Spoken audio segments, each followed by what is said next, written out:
à table et nous allons tenter un peu de démystifier tout ce que l'on raconte à propos des allergies et des intolérances alimentaires. On va peut-être commencer par se présenter. Hein. Bon, bonjour à tous, bienvenue. Moi, je m'appelle Catherine Reynard, je suis gastro-entérologue au CHU de Liège. Donc moi, ma spécialité, c'est essentiellement la diarrhée. Je sais que ça va faire rire autant d'années d'études pour être spécialiste du caca, mais bon, voilà, c'est mon cas. Je fais surtout tout ce qui est maladie inflammatoire intestinale, donc maladie de Crohn.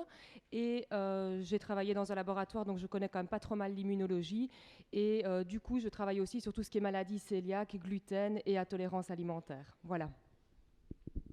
Parfait, merci. Alors moi c'est Michel Marais, je suis enseignant et j'enseigne à deux endroits. J'enseigne dans une autre école qui s'appelle l'ENALUX où je m'occupe du cours de nutrition dans le cadre d'une formation paramédicale. J'enseigne aussi dans le cadre d'un régenda confidentiel qui s'appelle le régenda en économie familiale et sociale. Ça, c'est une partie de mon boulot. L'autre partie de mon boulot, je m'occupe de formation des enseignants ici à l'Université de Liège et particulièrement de l'agrégation de l'enseignement secondaire supérieur ainsi que du CAPES, le CAPES étant l'agrégation spécifique pour les hautes écoles. Voilà. Alors, qu'allons-nous vous proposer au menu du jour? Eh bien, présentation des conférenciers, ça vient d'être fait. Alors, objectif et contenu de la demi-journée, quand on va à une conférence, on aime bien de savoir un peu ce qu'on va y faire, ce qu'on va y trouver. Alors, nous nous sommes basés sur vos programmes d'enseignement et on en a retiré ce qui nous paraissait le plus intéressant et on va vous présenter ça aujourd'hui. Alors, on souhaitait aussi, en préparant cette demi-journée, que cette demi-journée soit ludique. Et donc, on va vous proposer un vrai ou faux à partir de boîtiers de vote électroniques que l'on est en train de vous distribuer, je pense. Voilà, c'est ce qui servira un peu de pré-test. Vous aurez les mêmes questions à la fin et normalement, vos connaissances devraient être améliorées. En tout cas, on devrait voir des résultats positifs. Ensuite, Madame Reynard vous présentera un peu les allergies, les intolérances alimentaires, définition, données épidémiologiques, physiopathologie clinique des allergies, des intolérances alimentaires. Ensuite, vous aurez l'opportunité de lui poser vos questions.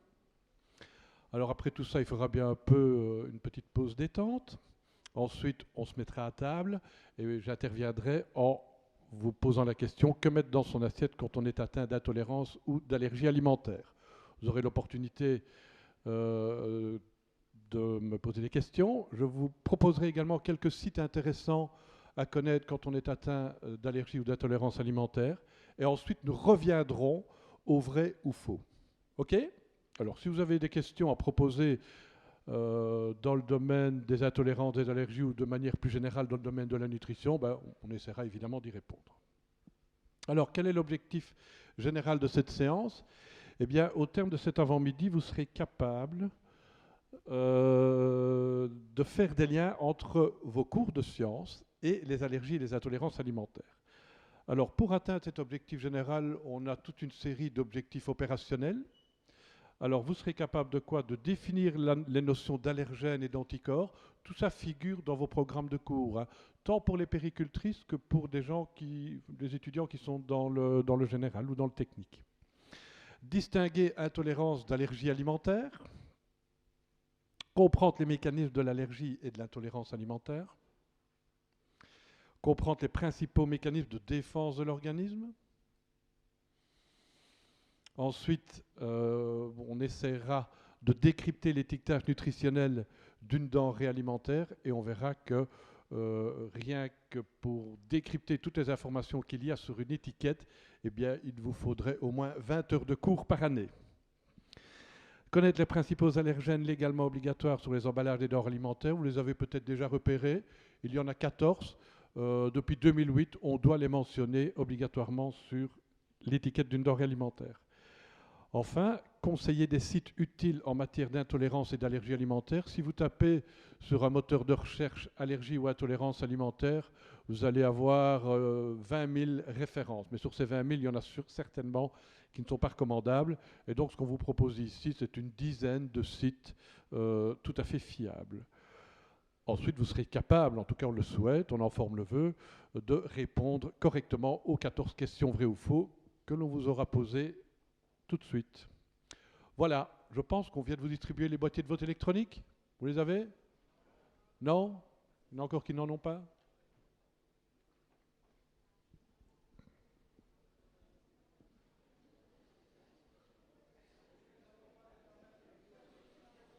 Ok, c'est bon?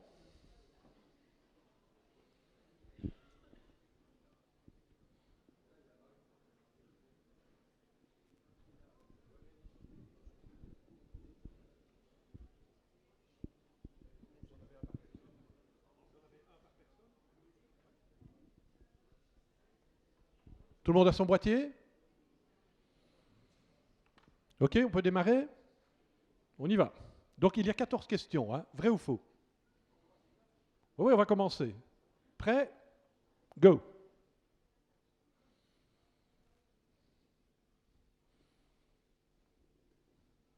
Voilà, allez-y.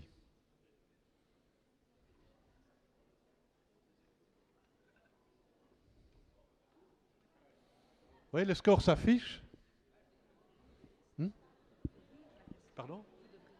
Je devrais les lire? Ok, ça va, je vais le faire. Ok.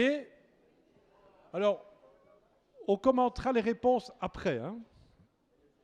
Alors, deuxième question. En Belgique, 12% de la population des enfants et des adolescents est atteinte d'allergies alimentaires.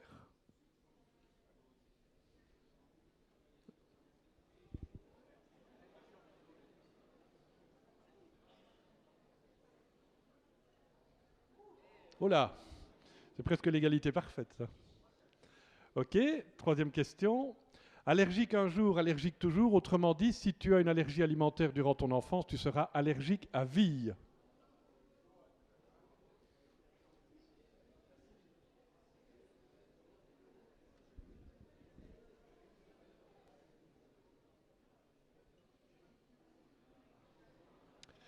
Ok, la tendance a l'air assez claire. Alors, les symptômes de l'intolérance alimentaire sont surtout digestifs, au niveau de l'estomac et de l'intestin essentiellement.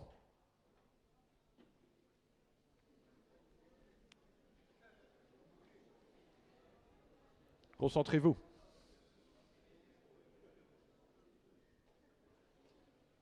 Encore une fois, c'est assez partagé là, hein. Ok. Alors, question suivante. Actuellement, il y a 14 substances pouvant provoquer des allergies ou des intolérances alimentaires qui doivent obligatoirement être mentionnées sur l'emballage d'un aliment. Évidemment, je vous ai vendu un peu la réponse.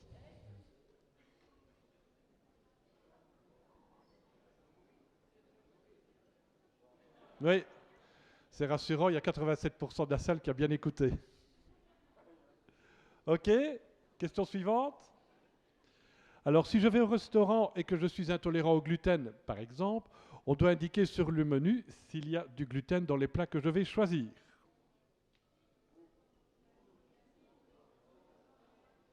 Oh là, attendez.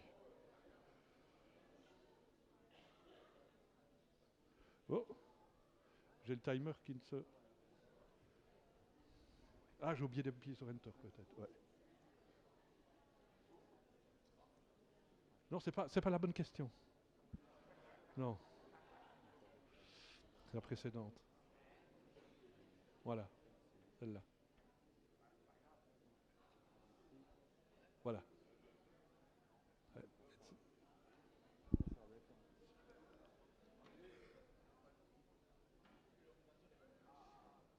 Voilà. Allez-y.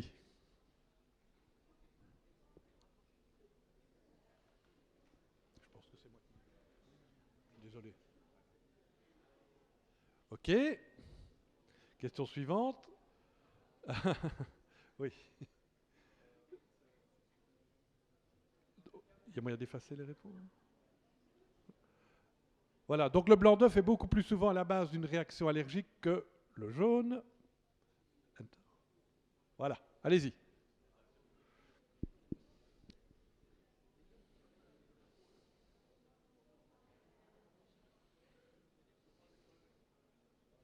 Ok. Alors, on peut retrouver des traces de blanc d'œuf dans le vin.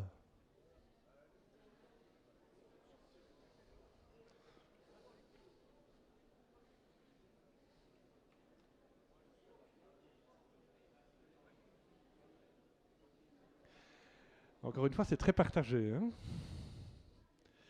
Alors, ce sont surtout les immunoglobulines de type A qui sont impliquées dans les réactions allergiques. On a l'air assez sûr de soi là.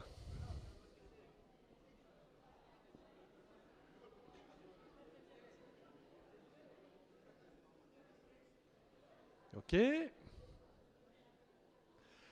Alors, on peut mourir d'une allergie alimentaire.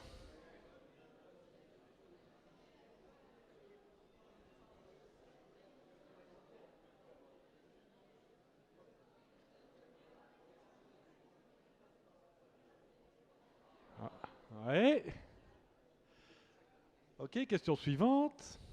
Alors, quand on souffre de la maladie cœliaque, la consommation occasionnelle de gluten en petite quantité est autorisée. Chacun pour soi?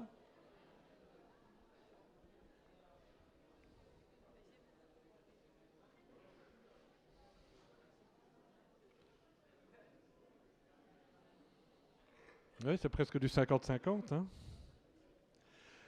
Alors, le régime sans gluten dans la population générale en bonne santé n'augmente pas les performances sportives.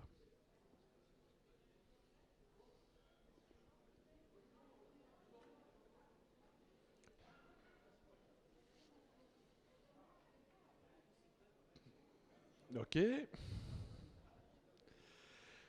Alors, le régime sans gluten est un régime hypocalorique et donc aide à maigrir.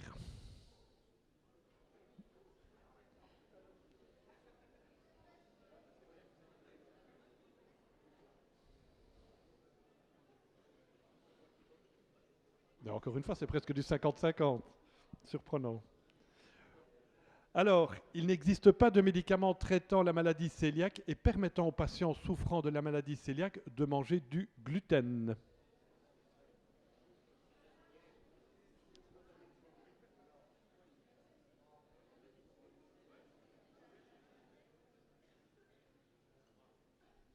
Ok, je pense que c'était la dernière question. Oui, ça nous le ferons après. Oh, oui, non. Ok, alors euh, l'ordinateur garde en mémoire vos réponses et ensuite, dans un deuxième temps, nous ferons le post-test et on vérifiera un peu vos connaissances.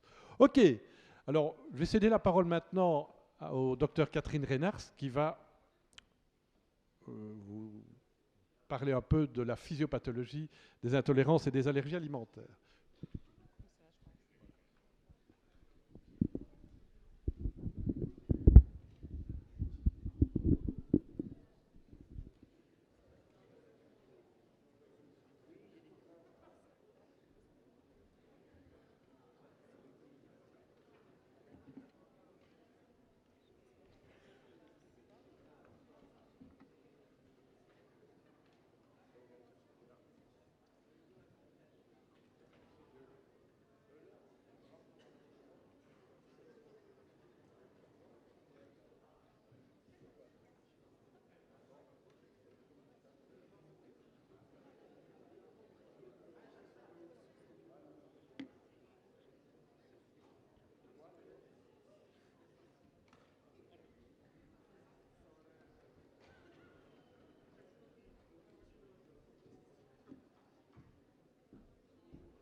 Est-ce que tout le monde m'entend? Oui, magnifique.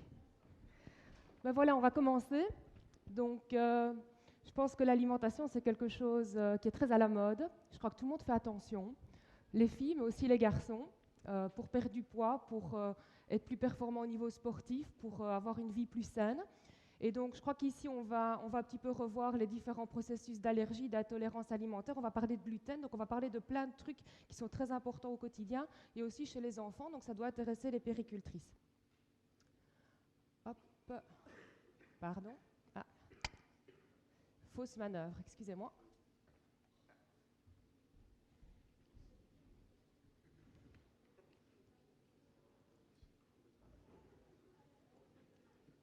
Merci. Comme ça. Donc vous imaginez bien que quand on regarde à l'époque comment les gens allaient chercher leur alimentation, ils pêchaient, ils chassaient, il y avait tout un processus tout à fait différent de ce que nous, on peut avoir, et vous vous rendez bien compte que nous, ça marche pas très bien. Voilà. Que nous, quand on consomme des aliments, ben voilà un petit peu où on va les chercher. Donc vous vous rendez bien compte qu'au fil du temps, la manière dont on s'alimente et dont on se procure les aliments a complètement changé. Je ne dis pas qu'il faut aller tuer le lapin pour se nourrir, mais de façon tout à fait évidente, quand on voit ce qu'on va acheter, c'est plus du tout la même chose qu'avant, et c'est vrai que c'est source de toxicité, de contamination, etc.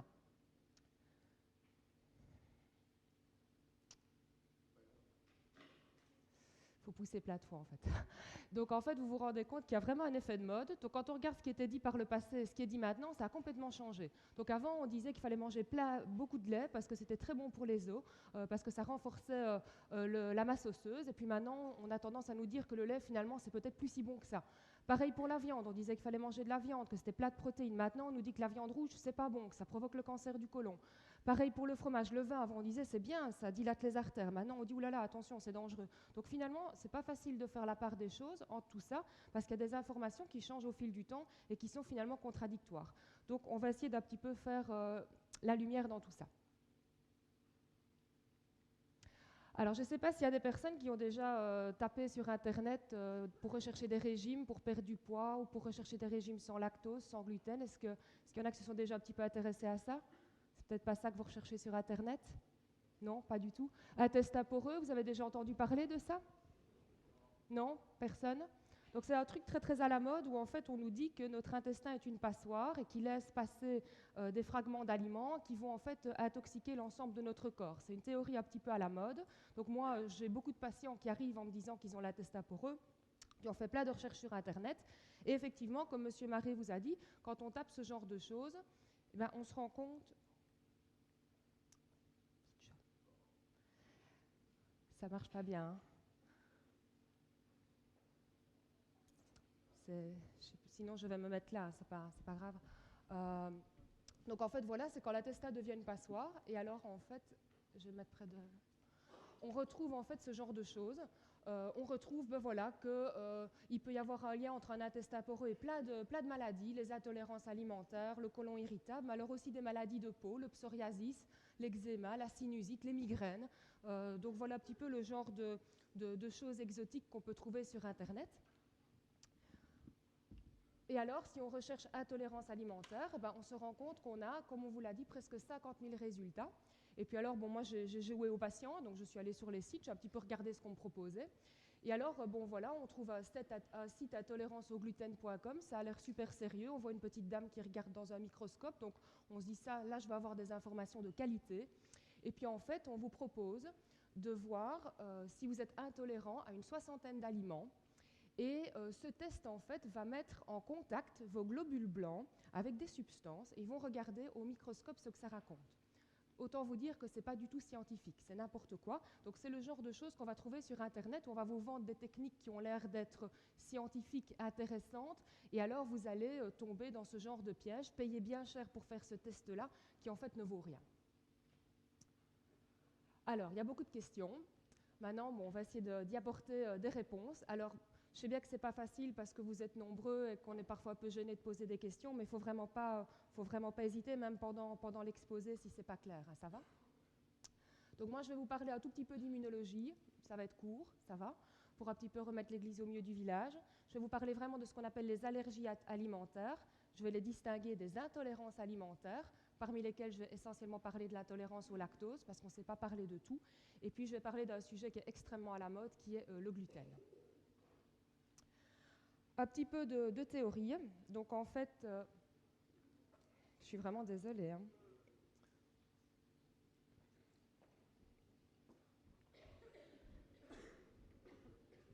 Le pointeur, c'est lequel? Le pointeur, c'est celui-là? Ah oui. Et le pointeur? Ah oui, d'accord, voilà. Je vais pousser sur celui-là, je m'excuse. Oui, ici, super, merci. Là, je crois que maintenant, ça va aller. Voilà, désolée. Donc, en fait, un tout petit peu de théorie. Je pense que les réactions indésirables par rapport aux aliments, il faut les classer en deux grosses catégories. C'est assez facile. Il y a ceux qui sont liés à une réponse du système immunitaire et celles qui ne sont pas liées à une réponse du système immunitaire. Celles qui sont liées à une réponse du système immunitaire, ça peut être soit par une activation de certains anticorps, qui sont notamment les IgE, on va y revenir, ça vous en avez entendu parler. Donc, les anticorps en langage scientifique, pour rappel, ça s'appelle immunoglobine, et l'abréviation c'est Ig. Ici, ce sont des IgE qui vont être responsables vraiment de ce qu'on appelle les allergies alimentaires. Alors, on peut avoir une réponse immunitaire qui n'est pas liée à une activation d'anticorps, mais qui peut être plutôt liée à une activation de cellules de l'immunité. Ça, c'est par exemple la maladie cœliaque, et on va en reparler. Et puis alors, on a toute une série de problèmes quand on mange des aliments, mais qui ne font pas du tout intervenir le système immunitaire. Pourtant, on ne se sent pas bien. Il y a des problèmes parce qu'on n'arrive pas à digérer certains aliments parce que notre corps n'est plus équipé pour. C'est par exemple l'intolérance au lactose. Puis on a certaines toxines. Quand on fait une intoxication alimentaire avec un aliment qui n'est pas très très frais, etc., on peut vraiment faire une réaction liée à la toxine de l'aliment. Donc là, le système immunitaire, il n'a rien à voir dans l'histoire. Et puis alors, il y a toute une série de choses qui ne sont pas très bien connues. Voilà, il y a les maux de tête quand on boit du vin blanc, les maux de tête quand on va au restaurant chinois, c'est ce qu'on appelle les céphaléoglutamates. Tout ça, on ne sait pas très bien comment ça fonctionne, mais ce sont des choses qui existent. Alors, au niveau du système immunitaire, vous pouvez me citer quelques organes qui sont appliqués dans le système immunitaire? Les organes du système immunitaire, oui. La rate, le thymus, déjà pas mal. La moelle, ok, c'est bien. D'autres idées? Comment? Les ganglions, oui, c'est bien. Franchement, c'est pas mal du tout. Donc, effectivement, vous avez le thymus qui va progressivement s'atrophier avec l'âge, mais qui va produire une grosse partie des cellules de notre immunité, et la moelle osseuse, effectivement. Et puis alors, on a plus en périphérie des organes qui interviennent de façon accessoire, qui vont stocker les cellules immunitaires pour les faire circuler. Tous les ganglions du corps, il y en a beaucoup au niveau des aisselles, au niveau du pli de laine, les amygdales, etc. Il y en a plein dans le ventre, on va en parler. Et la rate, comme ça a été très justement mentionné. Donc, le thymus et la moelle, c'est vraiment là que primitivement les cellules vont se former, vont être produites, et puis alors elles vont être stockées dans tous ces organes-ci qui vont permettre une recirculation. Alors, le système immunitaire digestif, c'est quelque chose de captivant, parce qu'en fait, on est fait de plus de bactéries que de cellules. En fait, nous sommes des bactéries sur pied, parce que dans notre tube digestif, on a une flore intestinale qui est extrêmement riche. On a des millions de bactéries dans notre corps. Et en plus de ça, on mange. Donc on va ingérer toute une série d'aliments potentiellement toxiques, avec parfois des toxines dedans, etc. Et ce n'est pas évident au niveau de notre tube digestif de faire la part des choses entre quelque chose contre lequel notre système immunitaire ne doit pas réagir comme un aliment, comme notre flore, mais réagir par contre contre quelque chose de mauvais, comme une mauvaise bactérie, comme des toxines et ce genre de choses. Donc notre système immunitaire, il est hyper spécialisé au niveau digestif, parce que c'est vraiment une interface entre le milieu environnemental et notre corps. Et donc, en fait, il se spécialise au fil du temps. Donc ici, ça représente les cellules épithéliales. Donc, ici, vous avez ce qu'on appelle la lumière digestive, donc c'est-à-dire l'endroit où se trouvent les aliments. On appelle ça lumière. Vous avez ici le tissu digestif avec une couche de cellules épithéliales. Et ça, c'est juste avant qu'on naisse. Avant qu'on naisse, le tube digestif du bébé, il est stérile. Il n'y a pas de bactéries dedans. Il n'a forcément pas été en contact avec des aliments puisque l'enfant est nourri directement via le cordon ombilical. Et donc, il est tout à fait stérile. Il possède des petites cellules de la surveillance du système immunitaire, ce qu'on appelle des cellules dendritiques. Donc, quand un antigène va passer dans le tissu digestif, il faut qu'il soit capté par une cellule qui va le présenter à une deuxième cellule pour déclencher une réponse immunitaire. Ces petites cellules qui vont capter l'antigène, ça s'appelle des cellules présentatrices d'antigène, c'est assez facile à retenir, et c'est notamment les cellules dendritiques.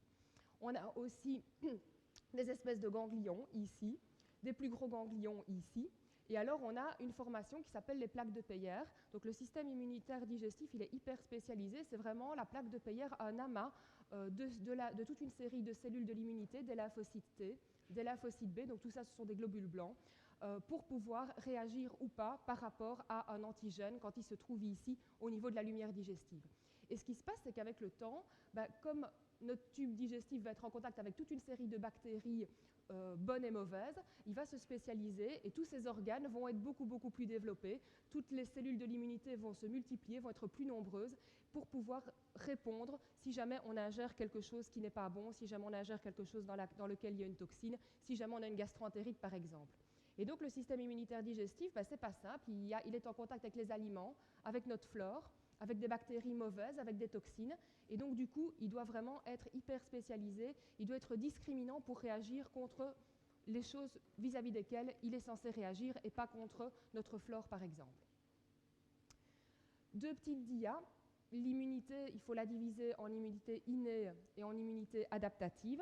L'immunité innée, c'est quand c'est la réaction initiale face à un antigène, face à une maladie par exemple. Le corps n'a jamais été en contact avec une bactérie par exemple, il va déclencher une première réponse. Et puis par après, le système immunitaire, il a de la mémoire, donc il va se souvenir de ce premier contact et la réponse, si jamais on remange le même aliment ou si jamais on se retrouve confronté à la même bactérie, il va répondre beaucoup plus vite et beaucoup mieux. Et donc, vous avez ici l'immunité innée, avec toute une série de globules blancs qui interviennent, et puis alors l'immunité adaptative avec des lymphocytes qui vont permettre une réponse beaucoup plus rapide, si jamais on se retrouve en contact par rapport au même stimulus. Donc, je rappelle les différents types d'anticorps. Vous avez les anticorps de type IgG, IgE, IgD, IgA, IgM. Est-ce que quelqu'un sait me dire à quoi ça sert les IgM ? Peut-être un peu spécialisé. Donc en fait, grosso modo, ce qu'il faut retenir, les IgM, c'est quand on a une infection aiguë. Donc si par exemple vous attrapez la varicelle et quand vous faites une prise de sang, vous allez avoir des IgM contre la varicelle, en grosse quantité. C'est la preuve que vous faites une infection active contre la varicelle. Voilà. Alors nous avons les IgE. Elles sont plutôt responsables des réactions allergiques, on va y revenir. Et alors les IgG, ça c'est plutôt une espèce de marqueur d'infection ancienne. Donc ici on a quasiment tous fait la varicelle, nous avons presque tous des IgG contre le virus de la varicelle. Pardon. Comment est-ce que ça marche une réaction allergique ? Il y en a de 4 types, c'est un peu compliqué. Moi je vais vous parler des réactions allergiques de type 1, c'est celles qui interviennent dans ce qui nous intéresse essentiellement. Vous allez avoir un allergène, par exemple du pollen ou par exemple un fragment d'aliment qui va entrer en contact avec des immunoglobulines de type E. Ces immunoglobulines de type E vont ensuite se fixer sur un globule blanc spécifique qui s'appelle le mastocyte et qui va libérer des quantités importantes d'histamine. C'est pour ça que quand on fait une réaction allergique, on vous donne des antihistaminiques. C'est parce que le mastocyte libère plein d'histamine quand on fait une réaction allergique. Ça, c'est ce qui se passe la première fois qu'on rencontre l'allergène. Et puis la deuxième fois qu'on rencontre l'allergène, le système immunitaire, il a la mémoire de cette rencontre. Et donc tout va aller beaucoup plus vite. L'allergène va arriver, on va directement avoir une réaction au niveau des mastocytes et une libération massive. Donc en fait, quand vous avez par exemple une piqûre de guêpe, vous avez peut-être des gens qui sont très allergiques aux piqûres de guêpe, en général, ils ont une première piqûre et il ne se passe pas grand-chose. Parce que lors de cette première piqûre de guêpe, le système immunitaire, entre guillemets, va s'armer. Et puis il n'y a pas grand-chose qui se passe. Mais une fois qu'il est armé et que vous faites une deuxième piqûre de guêpe, que ce soit 2 jours, 1 mois ou 1 an plus tard, le système il est prêt à réagir en masse. Et alors du coup, vous allez vraiment dégranuler, vos mastocytes vont dégranuler des quantités massives d'histamine et vous allez faire une réaction allergique. Donc en général, quand on fait une réaction allergique, c'est souvent au deuxième contact que ça se passe et pas au premier contact. C'est vraiment comme une arme, quoi. Il faut le temps que le système s'arme, puis une fois qu'il est armé, c'est parti. Voilà pour la partie un petit peu physiologique, un petit peu plus théorique. Maintenant, on va partir sur des choses plus pratiques. Je ne sais pas s'il y a des questions sur la partie plus théorique. C'était pour un petit peu remettre l'église au milieu du village. Alors, on va parler donc des allergies alimentaires. Je vais commencer par 2-3 définitions et puis on va partir un peu plus sur des choses pratiques. Donc, quand on a une allergie alimentaire, comme je l'ai dit, c'est le système immunitaire qui va réagir obligatoirement. Ce n'est pas une intolérance. Une intolérance, il n'y a pas de réaction immunitaire. Et donc, le système immunitaire va réagir face à une substance, un fragment, une protéine qu'on appelle un allergène. Alors, ça peut être soit parce qu'on le mange, ça peut être parce qu'on le respire, comme quand on a le rhume des foies, mais ça peut aussi être quand on le touche. Donc, les gens qui sont allergiques aux tomates, ils peuvent déclencher de l'urticaire jusque-là, rien qu'en épluchant des tomates. Donc, ça peut être aussi juste par contact. C'est toujours par rapport à un aliment déterminé. Alors, est-ce que c'est fréquent, les allergies alimentaires ? Les enfants, c'est 3 à 8% des enfants qui vont être allergiques. Donc ça, c'est intéressant pour les péricultrices. Et au fil du temps, toute une série d'enfants vont développer une tolérance progressive par rapport à l'allergène en question. C'est notamment le cas avec l'allergie au lait de vache. Et les gens vont devenir tolérants. Donc quand on a une allergie, on l'a pas forcément pour toute sa vie, parce qu'une partie des gens finissent par développer une tolérance. Et donc, au niveau de la population adulte, c'est 1 à 3% des adultes qui souffrent en fait d'allergies alimentaires. Moi, personnellement, dans ma pratique, comme je suis gastro-entérologue pour adultes, j'en vois très très peu. J'en vois très peu parce que c'est un diagnostic de l'enfant, c'est un diagnostic pédiatrique. Et donc, les gens connaissent leur diagnostic et viennent rarement me trouver pour un problème d'allergie alimentaire. Ils viennent plutôt me trouver pour des intolérances. Et donc, vous voyez ici que il y en a un petit peu plus chez les hommes que chez les femmes. Et vous voyez qu'au fil du temps, toute une série d'individus deviennent tolérants. Et vers 30 ans, on a beaucoup moins de personnes allergiques qu'entre 1 et 3 ans. Alors, chez qui est-ce qu'il faut suspecter une allergie alimentaire? Il y a souvent un terrain allergique personnel. Donc, on n'a pas juste une allergie alimentaire. En général, on peut avoir de l'asthme, ça c'est assez fréquent. On peut avoir ce qu'on appelle une dermatite de contact, donc des plaques sur le corps quand on touche certaines choses, certains allergènes. Il y a souvent aussi des allergies dans la famille. Et alors, ce qui est intéressant, c'est qu'il existe des allergies alimentaires qui sont associées à l'asthme. Et alors, quand on a une allergie alimentaire, l'asthme est plus sévère. Et quand on a de l'asthme, l'allergie alimentaire est plus sévère également. Donc, il s'influence négativement. Et alors, ce qui est intéressant aussi, c'est qu'il y a des personnes qui n'ont leur manifestation qu'après l'effort. Donc, si vous avez, par exemple, j'invente, une allergie aux œufs, il se peut très bien que rien ne se passe, sauf si vous allez faire un jogging 1 heure après votre repas. Et donc, ce n'est pas facile à diagnostiquer parce qu'il faut vraiment interroger les gens. Ça survient toujours après l'effort. Et quand on fait le test, il faut leur injecter la substance, mais il faut aussi les faire courir sur un tapis après, sinon il ne se passera rien. Donc ça, c'est quand même assez intéressant.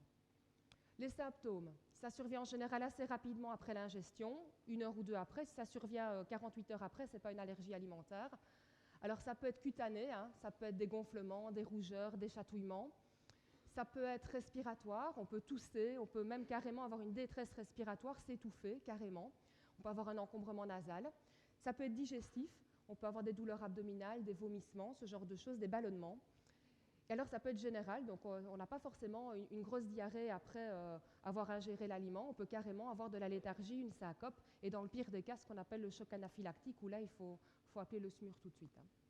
Donc voilà, c'est assez varié. On peut avoir des gonflements comme ça c'est le syndrome allergique oral, des gens qui mangent une pomme, et puis il y a tout qui les chatouille, et puis ça gonfle.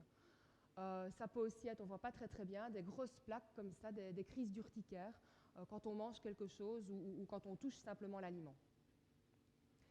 Alors, à quoi est-ce qu'on est allergique? Ce n'est pas la même chose chez les enfants et chez les adultes. Donc, chez les enfants, en général, l'ennemi public numéro 1, c'est l'œuf, essentiellement le blanc d'œuf. L'allergie au jaune d'œuf est quelque chose de beaucoup plus rare, mais le blanc d'œuf, c'est vraiment très très répandu.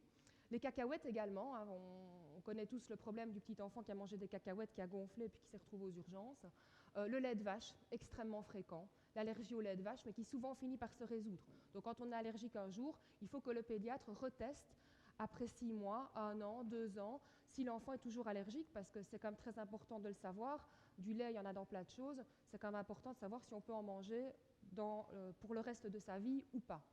Et chez les adultes, ce n'est pas tout à fait la même chose. On retrouve toujours l'allergie au lait de vache, mais on va retrouver également d'autres formes d'allergies, comme des allergies aux fruits à coque, des allergies à la farine de blé, etc.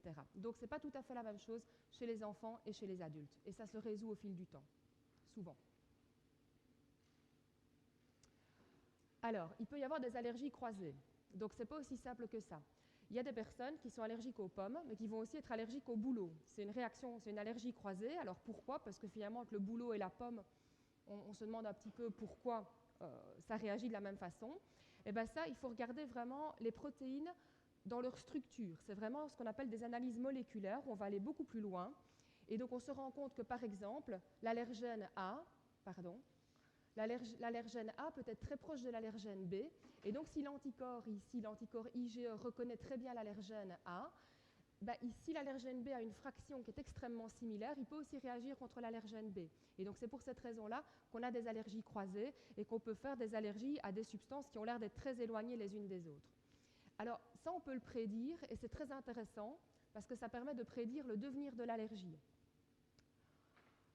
Si on fait une analyse moléculaire, donc en fait on n'est pas juste allergique aux pommes, on est allergique à une protéine spécifique de la pomme qui n'est pas la même chez toutes les personnes allergiques aux pommes.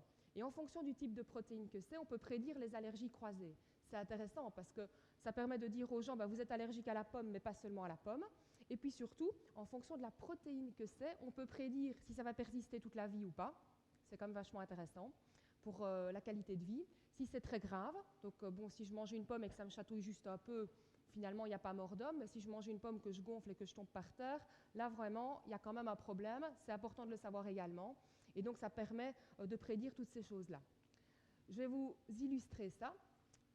Au niveau de la pomme, ce n'est pas moi qui fais ces tests-là, c'est vraiment de la biologie moléculaire. Il y a une protéine qui s'appelle BETV1, mais qui est commune à plein de fruits et plein de légumes. Et donc, du coup, en général, on fait des allergies croisées avec la pomme, avec les mandarines, la poire, la carotte, etc. Donc, c'est quand même intéressant parce que ça permet vraiment de savoir à quoi on est allergique. Deuxièmement, ça permet de savoir si on est allergique à cette protéine-là, si c'est stable à la chaleur ou pas. Cette protéine-là, par exemple, pour illustrer, elle est instable à la chaleur. Ça veut dire qu'on ne peut pas manger des pommes, mais qu'on peut manger de la compote de pommes. C'est quand même, ou de la tarte aux pommes, ou des gaufres aux pommes. Donc voilà, c'est assez subtil en fait. Un autre exemple pour le blanc d'œuf, très intéressant aussi, parce que beaucoup d'enfants sont allergiques au blanc d'œuf. C'est pour illustrer, les noms n'ont pas beaucoup d'importance, mais certains ont des anticorps IgE contre l'ovomucoïde, et certains n'en ont pas. Ceux qui en ont vont avoir une allergie qui va persister à vie et ne vont pas tolérer ni les œufs crus ni les œufs cuits. Donc, gâteaux, biscuits, tout ça, c'est foutu. Alors que si c'est négatif, ils vont souvent supporter les œufs cuits et ça va souvent se résoudre. Donc c'est intéressant de le savoir. Autre exemple, pour le lait de vache, pareil. Si on fait des tests vraiment très précis et qu'on se rend compte qu'il y a des anticorps caséine positifs, encore une fois, souvent en persistance à vie, alors que si c'est caséine négatif, le lait cuit est supporté et souvent ça se résout au fil du temps. Donc tout ça, c'est plus subtil que ce qu'on croit, le diagnostic de l'allergie alimentaire. Hop. Le diagnostic, il faut interroger les gens, il faut faire un régime d'élimination et puis alors il y a toute une série de tests. Le mieux, c'est de faire ce qu'on appelle un test de provocation, où on donne la substance, le patient fait sa réaction, on se dit « ok, c'est ça ». Maintenant, pour des raisons tout à fait évidentes, c'est un peu dangereux, parce que si le patient fait un choc anaphylactique dans le cabinet de consultation, éthiquement, ce n'est pas possible. Donc du coup, on ne le fait pas. On fait des tests cutanés, des petites grattes dans le dos, peut-être que certains d'entre vous l'ont déjà fait. On peut aussi faire des dosages d'anticorps IgE spécifiques à la prise de sang. Et alors le traitement, il n'y a pas de traitement spécifique. Il faut éviter l'aliment incriminé. Et il n'y a pas de mesure préventive, donc se dire je vais prendre un petit antihistaminique avant de manger ma pomme ou avant de boire mon verre de lait, ça ne marche pas, ça ne sert à rien. Et quand ça survient, il faut traiter les symptômes. Si c'est nasal, pour déboucher le nez. Si c'est digestif, prendre un antispasmodique pour diminuer les spasmes. Donc il n'y a pas vraiment de traitement. Alors pourquoi est-ce qu'il y a de plus en plus d'allergies alimentaires? Avant, il n'y avait pas tout ça. Quand on chassait, qu'on pêchait, oui?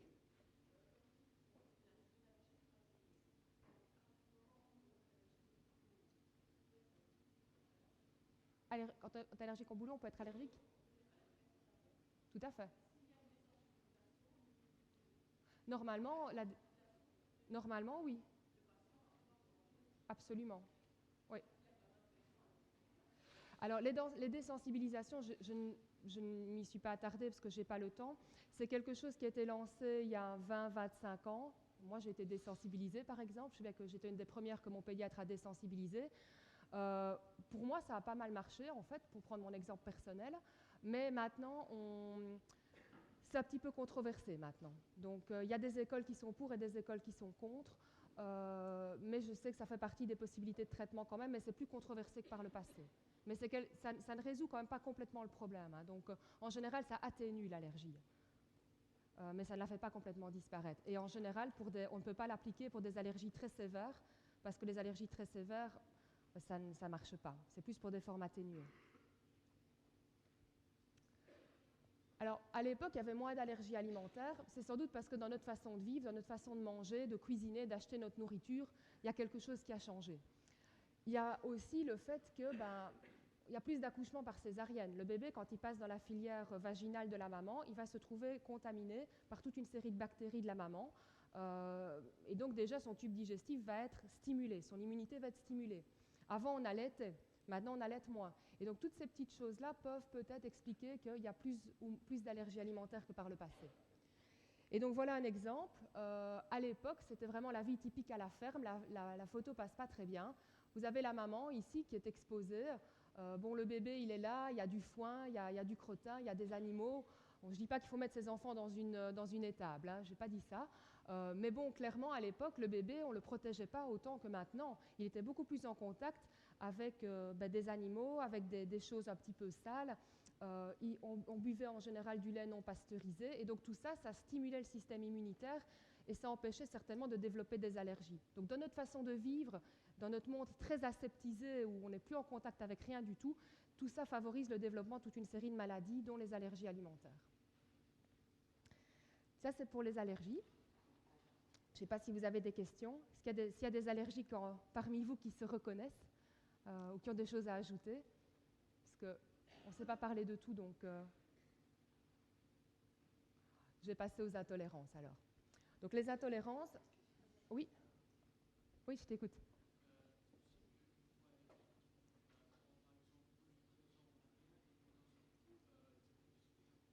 C'est assez rare, parce que c'est vrai qu'en général, les allergies se déclenchent dans l'enfance, donc c'est rare. Mais ça peut arriver, mais c'est vrai que c'est rare. C'est plus rare, oui. En général, c'est plutôt dans l'enfance. Oui?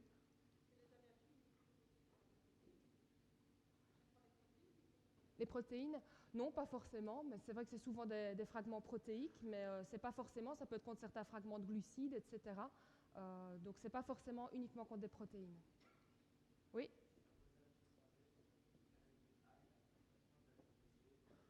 Je t'entends pas.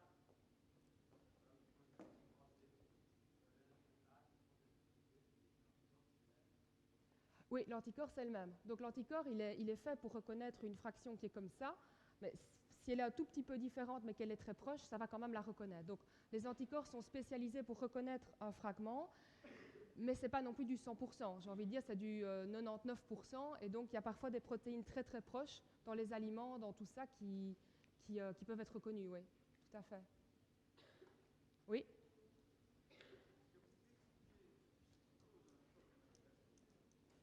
Oui?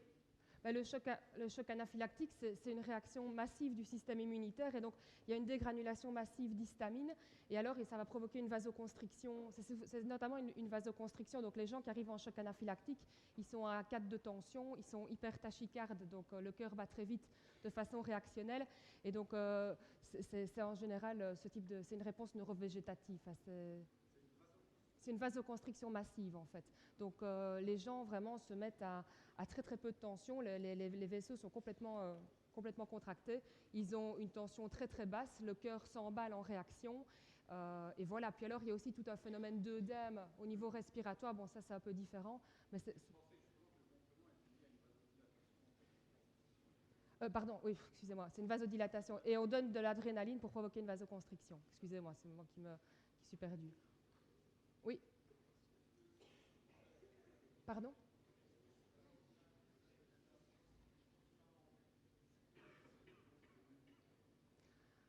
C'est une bonne question. Normalement, en principe, non. Parce que c'est vrai que tes anticorps reconnaîtront toujours le fragment. Maintenant, c'est vrai que tu peux peut-être développer, il est possible peut-être que ton corps développe une certaine tolérance progressive par rapport à l'aliment, mais en général, non. En général, ce n'est pas en consommant le produit qu'on diminue l'allergie. Non, normalement, non. Donc voilà. Et donc, comme c'était confus dans ma réponse, effectivement, le choc anaphylactique, c'est une grosse vasodilatation, ça se traite par adrénaline. Et par remplissage. Il faut faire passer des litres et des litres. Alors, la tolérance alimentaire. La tolérance alimentaire, c'est une réaction du corps, mais qui ne va pas être liée à une réponse immunitaire. Donc, il n'y a pas d'IgE, il n'y a pas de petites cellules qui s'activent. L'immunité n'a vraiment rien à voir là-dedans. Et encore une fois, il faut que ce soit à chaque fois. Donc, si par exemple, vous mangez quelque chose, que ça se passe bien un jour, et puis que le lendemain, il se passe quelque chose, ce n'est pas une intolérance alimentaire. Ça se manifeste systématiquement quand on consomme le produit. Ce n'est pas une fois sur 2, une fois sur 3. Donc ça, c'est important aussi si vous essayez d'identifier à quoi vous êtes intolérant. Alors la tolérance la plus fréquente, c'est celle au lait de vache. Je vais vous expliquer comment ça se passe. La tolérance au lait de vache, c'est quelque chose qui touche presque 10% de nos populations. Et alors, je ne sais pas si vous avez remarqué, je ne sais pas si vous êtes déjà allé en Asie ou au fin fond de l'Afrique, mais dans ces pays-là, on ne consomme pas de produits laitiers, quasiment pas. En Afrique non plus. Pourquoi? C'est parce qu'en fait, ces gens-là, ils sont quasiment tous intolérants au lactose. Leur corps ne possède pas l'enzyme qui va permettre la dégradation des produits laitiers. Et donc, naturellement, plus que probablement, cette population s'est adaptée et ne consomme pas de produits laitiers. Dans nos populations, on tolère quand même pas trop mal le lait, mais ce qui se passe, c'est qu'avec le temps, on va perdre notre capacité à digérer le lait. Et je pense qu'ici, il y a certainement au moins une grosse dizaine de personnes qui ne tolèrent pas bien le lait. Maintenant, vous êtes peut-être un petit peu jeune, mais avec le temps, ça peut venir. Et donc, comment ça se passe en fait? Le lactose, c'est constitué de 2 glucides, le galactose et le glucose. Et l'enzyme qui va permettre la dégradation du lactose, qui s'appelle la lactase, va en fait scinder le lactose en galactose et en glucose. Si votre corps perd sa capacité à produire de la lactase, ce qui se passe dans presque 10% de nos populations avec le temps, eh bien, dans notre tube digestif, au lieu d'avoir les 2 glucides présents, vous allez avoir votre lactose qui va rester tel quel. Et qu'est-ce qui se passe quand le lactose arrive au niveau du côlon? Il y a un effet osmotique parce que c'est une grosse protéine, donc ça va attirer l'eau, ça fait gonfler, ça donne de la diarrhée. Et par ailleurs, le lactose, les bactéries de notre flore intestinale aiment beaucoup ça, et en fait elles vont fermenter le lactose avec production de quantités importantes d'hydrogène. Résultat des courses, on va ballonner, on va avoir de la diarrhée, on va faire des gaz, souvent malodorants. Et oui, je pose ces questions-là à la consultation. Est-ce que vos gaz sentent fort? Donc voilà, ça c'est comment ça se passe, la tolérance au lactose. Donc en fait, c'est assez simple à comprendre. Maintenant, quand on est intolérant au lactose, il faut savoir que on peut quand même un tout petit peu digérer le lait. Ça dépend des gens. Il y a des gens qui ont encore un tout petit peu de lactase. C'est pas comme si on passait de beaucoup à zéro. On peut encore un tout petit peu tolérer les produits laitiers, mais ça dépend des gens. Il y a des gens qui vont tolérer un petit peu de lait dans le café. Il y a des gens qui vont même devoir regarder la composition du cachet pour dormir pour être sûr qu'il n'y ait pas de lactose dedans. Donc c'est extrêmement variable d'une personne à l'autre. Les symptômes, j'en ai parlé, c'est des ballonnements, des douleurs. Ça, c'est un patient qui a une maladie de Crohn et qui a fait une BD. En fait, il a fait des tas de dessins assez sympas sur les douleurs abdominales. Ces poses-là. De la diarrhée, du ballonnement. Tout ça parce qu'il y a un effet osmotique, parce que la lactase est présente, parce qu'il y a un phénomène de fermentation, de libération de quantités importantes d'hydrogène. Alors, les intolérants au lactose, ça va tolérer le lait fermenté. Parce que le lait fermenté s'autodigère. Donc le lait fermenté, il va contenir lui-même la lactase qui va lui permettre de se digérer. Ça veut dire que quelqu'un qui a une intolérance au lactose, il ne peut pas boire de lait, mais il peut manger du yogourt. Donc si on vous dit j'ai une intolérance au lactose, je ne mange pas mon yogourt le matin, c'est faux. C'est une croyance erronée. En fait, les yogourts s'autodigèrent. Donc on peut, pareil pour les fromages à pâte dure, on peut manger une tranche de gouda sur sa tartine le matin. Il n'y a pas de problème. Par contre, le fromage fondu, pour une raison que j'ignore, moi les patients me disent la pizza c'est la catastrophe, la lasagne c'est la catastrophe. Parce que le fromage est fondu, il ne se digère plus de la même façon. Mais donc, grosso modo, il faut éviter les produits laitiers, essentiellement le lait, la crème, tout ce qui est sauce blanche, les fromages à pâte molle. Mais les fromages à pâte dure et les yogourts, c'est d'accord. Et l'intolérance au lactose, ce n'est pas la même chose que l'allergie aux protéines de lait de vache, qui est due à des IgE, qui est un problème de la petite enfance qui se résout souvent au fil du temps. Diagnostic. Il n'y a pas de diagnostic. Si on vous dit, je vais vous faire une prise de sang et je vais vous dire si vous êtes intolérant au lactose, changez de médecin, parce que on ne le diagnostique pas à la prise de sang. La façon de diagnostiquer, c'est souvent par l'interrogatoire. Donc en général, les gens, ils se sont déjà bien analysés. Il faut faire un régime d'exclusion, donc ils éliminent tout ce qui est produits laitiers, dont je vous ai parlé.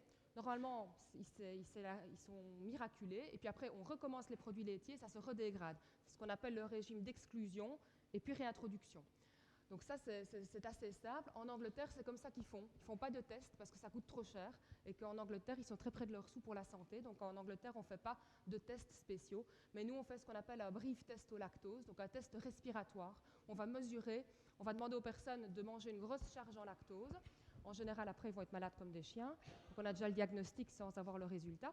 Mais ce qu'on fait, c'est qu'on leur fait souffler dans des tuyaux et on va mesurer la quantité d'hydrogène qu'ils expirent parce que le lactose, il va être fermenté par les bactéries du tube digestif, ça va produire beaucoup d'hydrogène qui va passer dans le sang et qui va être expiré. Et donc on fait un test expiratoire comme ça pour voir l'hydrogène. Si la quantité expirée d'hydrogène est très élevée, c'est qu'on a une intolérance au lactose.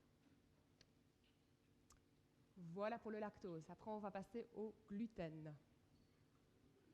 Est-ce qu'il y a des questions sur le lactose?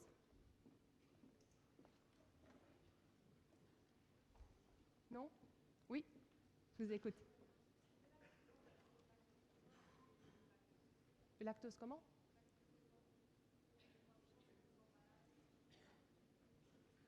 Ben ça, je ne sais pas.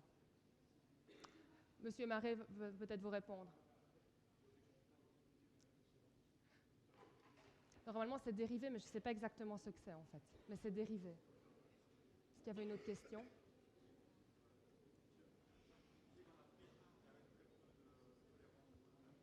Oui.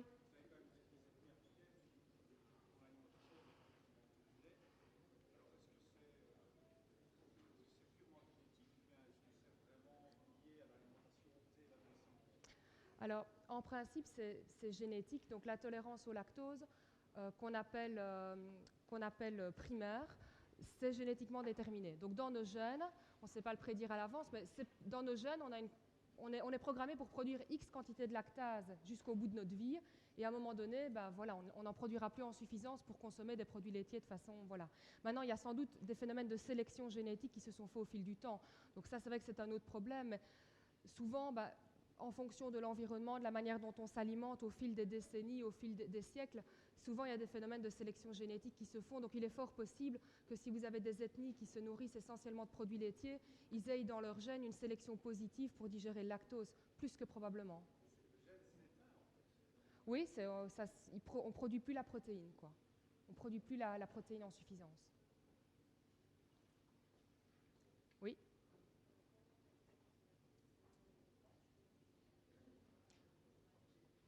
Non, normalement, on ne peut pas non plus ça. Fromage de chèvre, etc.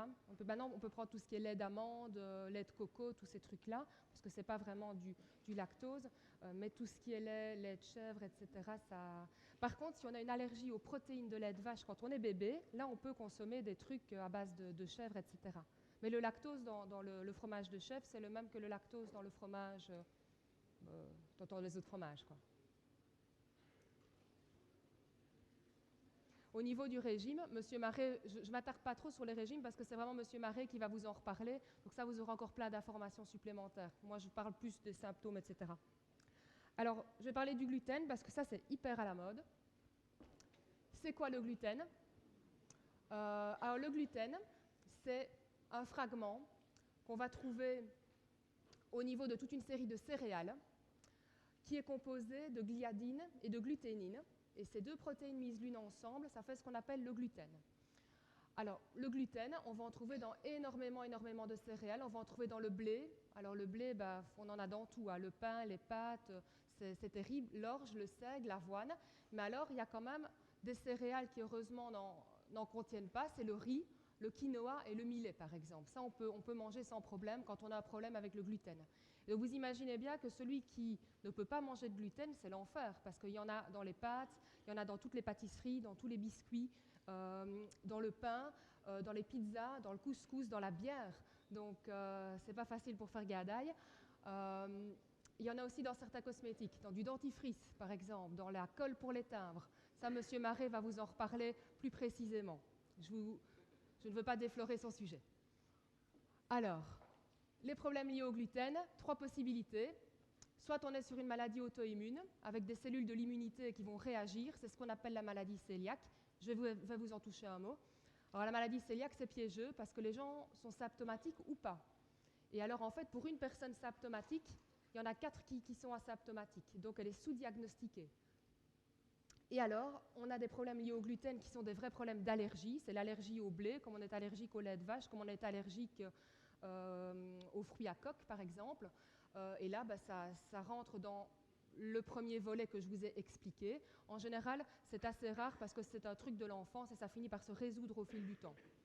Et puis alors, vous avez les problèmes liés au gluten qui ne sont pas allergiques. C'est ce qu'on appelle l'intolérance ou la sensibilité au gluten dont je vais vous parler. Alors pourquoi est-ce qu'on mange sans gluten quand on n'a pas la maladie cœliaque? Je ne sais pas si vous avez entendu autour de vous vos parents, vos frères, vos sœurs, des copains, des copines qui essayent de manger sans gluten pour diverses raisons. Bah, une des raisons, c'est parce qu'on pense que ça fait maigrir et on vend beaucoup le régime sans gluten comme un régime extrêmement sain, comme un régime qui fait maigrir, comme un régime qui augmente les performances sportives aussi. Et en fait, ça c'est une étude très intéressante, c'est une étude qui a été faite aux États-Unis. Et ils ont demandé aux gens qui mangeaient sans gluten pourquoi ils mangeaient sans gluten. Et alors, quand on regarde, c'est des millions, hein, donc c'est 50 millions de personnes, enfin 50 000 personnes vont en fait vous répondre sur une population qui vont manger sans gluten parce qu'ils trouvent que c'est plus sain. Donc vous avez une grosse moitié du camembert aux États-Unis qui dit qu'ils mangent sans gluten parce qu'ils trouvent que c'est un régime plus sain. Bon, c'est une chose. Un quart des personnes mangent sans gluten dans le but de perdre du poids. Une partie va manger sans gluten, 9 millions, pour améliorer leur confort digestif, parce qu'ils disent que quand ils ne mangent pas de gluten, ils se sentent moins ballonnés, ils ont moins mal au ventre, ils vont mieux à la toilette, etc. Il y a une petite partie, ici, 7, qui va en fait manger sans gluten parce qu'ils disent qu'ils sont moins fatigués, ils se sentent mieux dans leur peau. Et alors, 300 000, on la voit à peine s'il n'y a pas la flèche, ça c'est les cœliaques, les maladies cœliaques. Donc c'est ceux qui doivent vraiment ne pas manger de gluten, sinon ils se font du tort à leur organisme, ils se font du tort à leur corps. Et quand on regarde aux États-Unis, plusieurs millions de personnes interrogées qui mangent sans gluten, et bien ceux qui mangent vraiment sans gluten pour des raisons médicales, c'est une portion tout à fait infime du camembert. Alors, c'est vrai qu'il y a une sensibilité au gluten, une espèce d'intolérance au gluten, parce que le gluten, c'est une grosse protéine qui n'est pas très facile à digérer, qui est hautement fermentée, qui peut faire ballonner, etc. Et donc, chez les gens sensibles, on peut parfois se sentir pas bien quand on mange trop de gluten. Maintenant, il y a un effet sûrement quantitatif.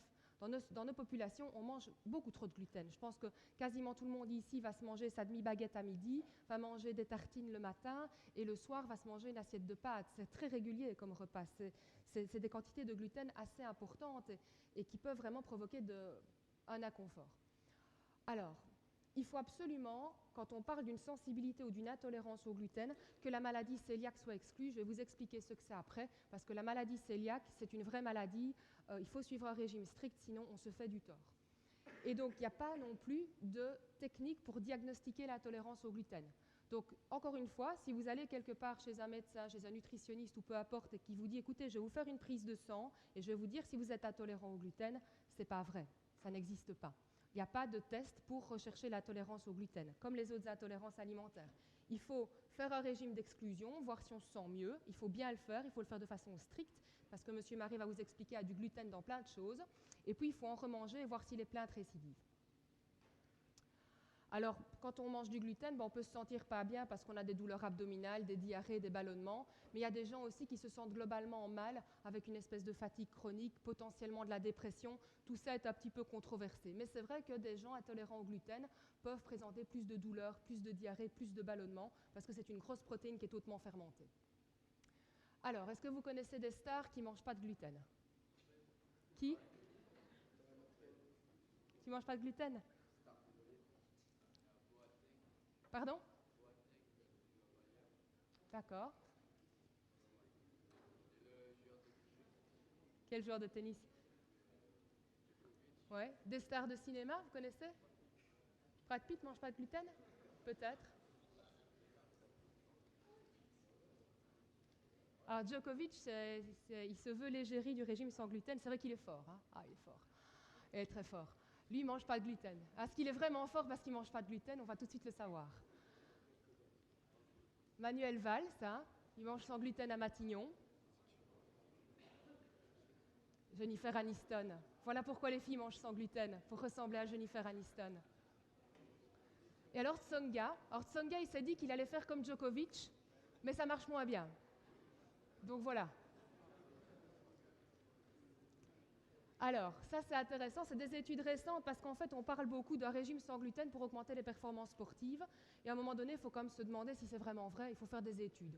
Ça c'est une étude qui a été publiée en 2015 dans un magazine médical, une revue médicale de haut niveau, où ils ont testé 910 athlètes, dont des médaillés olympiques, etc.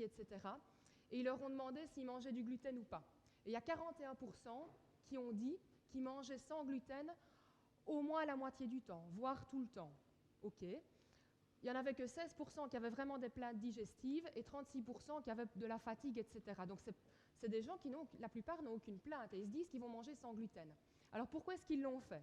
Ils l'ont fait sur avis médical dans 13% des cas et dans tous les autres cas, c'est un petit peu soit parce qu'ils se sont dit eux-mêmes que c'était une bonne idée, soit parce que leur coach, parce que maintenant les coachs sportifs, ils sont spécialisés en nutrition, ils vont vous donner plein de conseils, et le coach leur a dit tu dois faire ça, ça va mieux marcher, ou alors parce qu'ils sont allés voir sur Internet, ou alors parce qu'ils papotent entre eux dans les vestiaires, ils disent écoute, moi je mange sans gluten, tu devrais essayer, je rate moins mes pénaltys, c'est mieux. Voilà. Donc en fait, grosso modo, il y en a quand même beaucoup qui font ça, et finalement sur avis médical que dans 13% des cas. Une étude ici, on s'est dit, ben voilà, on va tester des cyclistes et on va quand même leur faire un bon petit exercice. Ce n'est pas vraiment bobonne à la plage à Coxide, c'est vraiment un exercice d'endurance franc. Et on a demandé à ces cyclistes de faire un régime sans gluten 7 jours. Maintenant, les gens, ils ne savaient pas ce qu'ils mangeaient. Ils ne savaient pas s'ils étaient avec gluten ou sans gluten, parce que sinon, ça peut influencer. Régime sans gluten pendant 7 jours, effort sportif. Régime avec gluten 7 jours, refaire le même effort sportif. Et ils ont aussi fait dans l'autre sens. Et bien on se rend compte qu'en fait, ils sont égaux à eux-mêmes. Après 7 jours de régime avec gluten, ils sont aussi performants au niveau sportif qu'après 7 jours de régime sans gluten. Donc actuellement, les données de la littérature, on appelle ça comme ça, les données de la littérature scientifique ne montrent aucun argument en faveur d'une augmentation des performances sportives au régime sans gluten. Si maintenant on ne digère pas bien le gluten, qu'on est ballonné comme ça avant de faire son match de tennis, c'est sûr qu'il vaut mieux éviter. Mais voilà, si on n'a pas de plate, c'est inutile.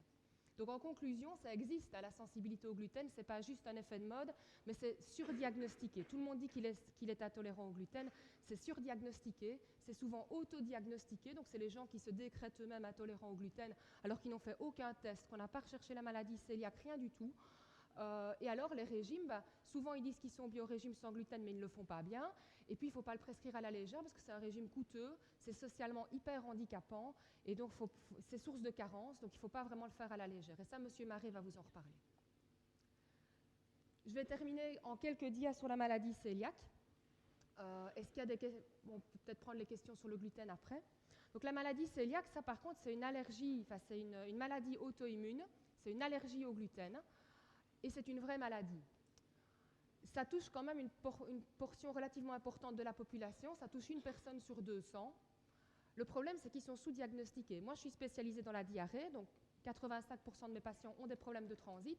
J'ai très peu de patients maladie cœliaque, très très peu. Or, j'ai plein de Crohn. C'est parce qu'on les sous-diagnostique, parce qu'en fait, la maladie cœliaque est souvent silencieuse. Et ça pose un problème parce que ça fait de la caste en fait quand on mange du gluten et qu'on a une maladie cœliaque. Je vais vous expliquer pourquoi. Alors encore une fois, c'est comme les allergies alimentaires, ça augmente au fil du temps. On a de plus de maladies cœliaques maintenant qu'avant. C'est sans doute lié aux modifications de nos habitudes de vie, aux contaminations des produits, mais ça, je laisse M. Marais vous en parler. Alors, comment ça se passe une maladie cœliaque? Je vais faire un petit peu de médecine. La première chose, c'est qu'on a un gène de prédisposition pour la maladie cœliaque. Si on n'a pas ce gène-là, on n'a pas de maladie cœliaque. Deuxième chose, ça a l'air d'être un peu niais ce que je vais vous dire, mais il faut manger du gluten. Si on a une maladie cœliaque et qu'on ne mange pas de gluten, il ne se passera jamais rien. Dans les populations asiatiques, par exemple, on mange très peu de gluten. Ces gens-là mangent essentiellement du riz, ils ne mangent pas beaucoup, ils ne mangent pas spécialement de pain. Donc voilà. Troisième condition, on doit être porteur d'un auto-anticorps qui va dégrader le gluten et le rendre irritant pour les cellules de l'immunité, si vous voulez. Ça, c'est la troisième condition. Et puis enfin, les cellules de notre immunité reconnaissent de façon excessive les fragments de gluten. Donc, entre guillemets, n'est pas cœliaque qui veut. Il faut 4 conditions pour développer la maladie cœliaque. Comment ça se passe? Un peu de médecine. Ça, c'est les cellules de notre intestin. Là, c'est ce qu'on appelle la lumière digestive où il y a les aliments. Et vous avez des fragments de gluten qui sont présents. Ces fragments de gluten, qu'est-ce qui se passe quand on a une maladie cœliaque? Ils vont passer ce qu'on appelle la barrière intestinale, donc ils vont pénétrer dans l'intestin beaucoup trop, parce que les personnes qui ont une maladie cœliaque ont un intestin un petit peu trop perméable, ça a été bien démontré. Ensuite, comme on est porteur d'une enzyme qui s'appelle la transglutaminase spéciale, cette enzyme va dégrader le gluten en petits fragments qui vont être hyper irritants, qui vont déclencher des signaux pour les cellules du système immunitaire. Du coup, qu'est-ce qui se passe? Ces petits fragments de gluten vont en fait être captés par des cellules qui s'appellent des cellules présentatrices d'antigènes. Ceci ne peut se faire que si on porte le gène dont je vous ai parlé. Et ces cellules ont une grosse affinité pour les fragments de gluten. Et donc, ça va déclencher une réponse immunitaire massive et ça va détruire le tissu digestif. En fait. Donc, les gens qui ont une maladie cœliaque, leur tissu digestif est le siège d'une grosse inflammation à cause de cette réaction-là. Et en fait, du coup, ce qui se passe, c'est qu'ils n'ont plus les jolies petites villosités qui permettent d'absorber les aliments. Ils vont en fait ils vont souffrir de malabsorption. Donc il faut du gluten, il faut une perméabilité intestinale accrue, il faut la transglutaminase et il faut la génétique. Les symptômes, je vais aller un peu vite parce que je suis hors temps, c'est des symptômes digestifs, diarrhée, etc. Maintenant, chez les enfants, ça peut être des retards de croissance. Un enfant qui casse ses courbes de poids et de taille, il faut rechercher une maladie cœliaque. Ça peut être de l'anémie, de la fatigue. Et puis alors, il y a des choses un peu plus particulières. Ça peut être même carrément de la dépression. À l'époque, les gens qui avaient une maladie cœliaque, on les retrouvait parfois dans des instituts psychiatriques parce qu'ils avaient vraiment des problèmes d'humeur qui sont dus au fait que la maladie cœliaque provoque ce genre de choses. Donc des symptômes digestifs, mais pas toujours, des retards de croissance, des retards pubertaires, des douleurs articulaires, etc. Le problème de la maladie cœliaque, c'est que si on mange du gluten et qu'on en a, non seulement on ne va pas se sentir bien parce qu'on va avoir des problèmes digestifs, on va mal grandir, on va avoir des os fragiles, mais en plus de ça, il y a une augmentation du risque de cancer dans cette population-là, et il y a aussi une augmentation d'autres maladies auto-immunes, notamment la thyroïde et le diabète. Donc je veux dire, si le régime est suivi, ce risque n'existe plus. Si le régime n'est pas suivi, on prend des risques. Donc moi, j'ai déjà eu des patients qui avaient des maladies cœliaques asymptomatiques, qui ont été diagnostiqués à un stade de cancer de l'intestin. C'est bête, Alors, facteur favorisant la maladie cœliaque, c'est ma dernière dia, je pense. Qu'est-ce qui favorise le développement de la maladie cœliaque? Il y a une superbe étude qui est en cours dans plusieurs pays, qui suit en fait des milliers d'enfants pendant très très très longtemps et qui étudie en fait les facteurs favorisants. L'alimentation maternelle, est-ce que ce que la maman mange pendant la grossesse joue un rôle? Eh bien non, on s'est rendu compte que non. Est-ce que le fait d'allaiter l'enfant va protéger contre la maladie cœliaque? On s'est rendu compte que non, alors qu'avant on pensait que oui, mais cette grosse étude prospective a montré que non. Est-ce que le moment auquel on introduit le gluten dans la vie de l'enfant joue un rôle? Est-ce que si on l'introduit à 3 mois ou à 6 mois ou à 1 an, est-ce que ça change quelque chose? Ça ne change rien. Par contre, ce qui change, c'est la quantité de gluten qu'on va donner au bébé. Donc si votre petit enfant, vous le nourrissez avec des grosses quantités de gluten versus des petites quantités de gluten, ça peut augmenter le risque de développer la maladie cœliaque chez les enfants génétiquement prédisposés. Le mode d'accouchement, est-ce que si on fait une césarienne, il y a plus ou moins de maladies cœliaques? La réponse est non. La géographie, oui, il y a beaucoup plus de maladies cœliaques dans les pays scandinaves, en Italie par exemple aussi. Le fait d'avoir quelqu'un dans la famille qui a une maladie cœliaque, ça augmente le risque. Le facteur génétique, forcément, si on n'est pas DQ2 ou DQ8, on n'aura pas de maladie cœliaque. Plus de femmes. Et tout ça, on ne sait pas. On ne sait pas si la flore intervient, si le stress intervient, si les vaccins interviennent, si le fait de donner des antibiotiques, on ne sait pas. Voilà, dernière dia. Donc la maladie cœliaque, c'était vraiment pour bien vous faire la différence entre une intolérance au gluten où on est juste un peu inconfortable, on en mange une fois de temps en temps, c'est pas grave. Quand on a une maladie cœliaque, c'est une maladie auto-immune qui est déclenchée par la gestion du gluten avec des symptômes sévères, des complications. Le régime doit être strict et doit être suivi à vie. Et la sensibilité au gluten, c'est un autre problème. Voilà, c'est plus un problème d'inconfort digestif. Voilà, je vous remercie. J'étais un peu trop long, je m'excuse.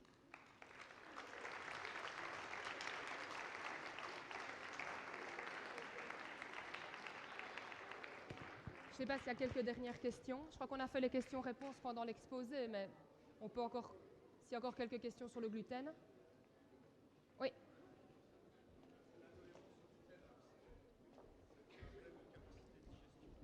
A priori, oui. Oui. Donc en fait,